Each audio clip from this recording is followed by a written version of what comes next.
निकालानंतर नाराज ओमराजेंनी राजकीय भूमिका सांगितली। उद्धव ठाकरे आणि आदित्य यांच्याबद्दल बोलले।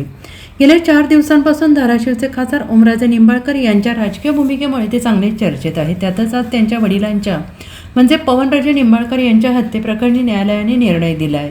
गेल्या 20 वर्षांपासून सुरू असलेल्या खटल्यात मुख्य आरोपी पद्मसिंह पाटील यांच्या सर्वच आरोपींची निर्दोष मुक्तता करण्यात आली आणि त्यामुळे आजचा निकाल ओमराजे निंबाळकर यांच्यासह कुटुंबियांना धक्का मानला जातो। या निकालानंतर आता उच्च न्यायालयात दाद मागणार असल्याचं ओमराजे यांनी म्हटलेलं आहे। तसेच राजकीय भूमिका देखील पुढील 2 दिवसात जाहीर करू। मात्र मी उद्धव ठाकरे आणि आदित्यजींबद्दल काही बोललेलो नाही असंही त्यांनी स्पष्ट केलंय। न्यायालयाचा निकाल ऐकला राजकीय वैमनस्य होते हे न्यायालयाने मान्य केले। राज्य पोलिसांवर तपासात त्रुटी होत्या। तत्कालीन गृहमंत्री पद्मसिंह पाटलांचा दबाव होता।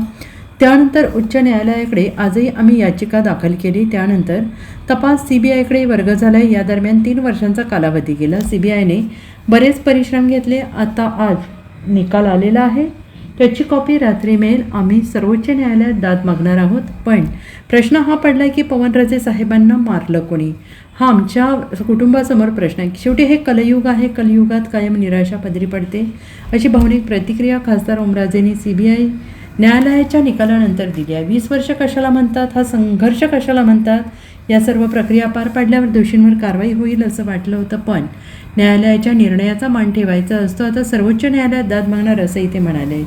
दुर्दैवानं शेवटी कोर्टाच्या निर्णयाचा प्रत्येकाला सन्मान राखणं संविधानामध्ये गरजेचं आहे। पण निश्चितपणे ह्या निर्णयाच्या विरोधात माननीय उच्च न्यायालयात हालू नको दाद मागते। टायगर ऑपरेशन तुमच्यावर आरोप होतो। टायगर ऑपरेशन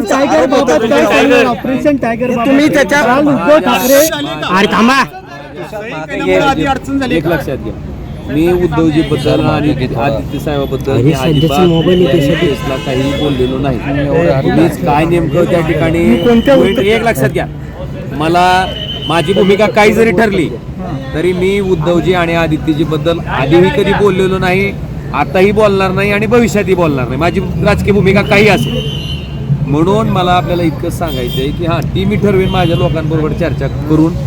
आणि एक आपल्याला एवढं बूम खाली घेतलं मी मागे की माझ्या मतदारसंघातल्या जनतेशी चर्चा करून केसच्या निकालासाठी तुम्ही गेले असा आरोप झालाय। केसच्या निकालासाठी तुम्ही गेले असा आरोप झालाय। तुम्ही या केसच्या निकालासाठी गेला असं 2022ला ज्यावेळेस फुटली, मग त्यावेळेस पण निकालासाठी मला जातात बोलतात नाही राजे, पण सही केली का आपण? काय आपल्याला सांगितलं ना, माझा निर्णय मी 2 दिवसानंतर घेणार।